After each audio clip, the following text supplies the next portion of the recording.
The Hidden Meltdown of Greenland, presented by Science at NASA. More than 90% of our planet's freshwater ice is bound in the massive ice sheets and glaciers of the Antarctic and Greenland.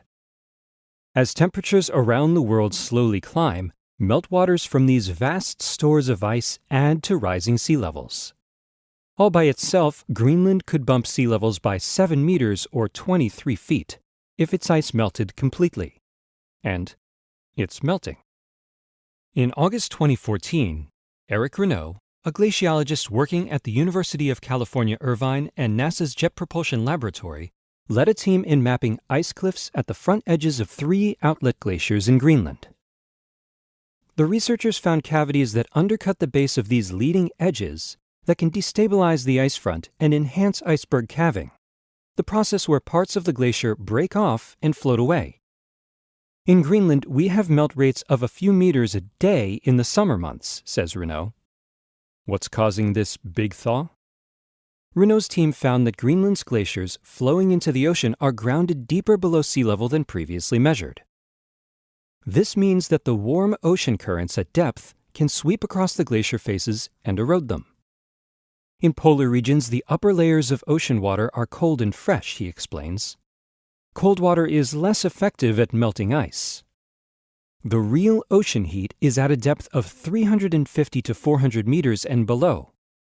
This warm, salty water is of subtropical origin and melts the ice much more rapidly. Renaud's research team is providing critical information needed to document this effect and accurately predict where and how fast glaciers will give way. The team gathered and analyzed around-the-clock measurements of the depth, salinity, and temperature of channel waters and their intersection with the coastal edge of Greenland's ice sheet. They found that some of the glaciers balance on giant earthen sills that are protecting them for now. But other glaciers are being severely undercut out of sight beneath the surface, meaning they could collapse and melt much sooner. It's not easy gathering such data. On top of the rough waters, wind, rain, and cold weather, there's the ice itself. We came to study glaciers that discharge into the fjord, and the fjords are full of ice. In some places, it can be so full of ice that the boat can't even push through. But ice holds a peculiar fascination for Renaud. I've always been interested in polar regions. My friends wanted to cruise in the Caribbean, but I'd rather cruise here in these waters. I don't know why, I just like them. Maybe this photo provides a clue. What's next?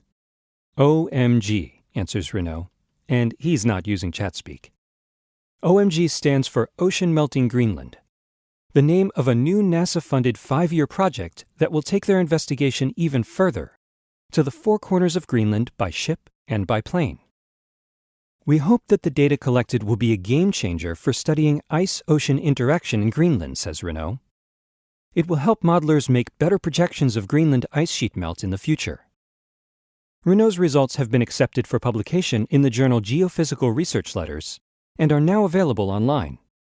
Stay tuned for updates from science.nasa.gov.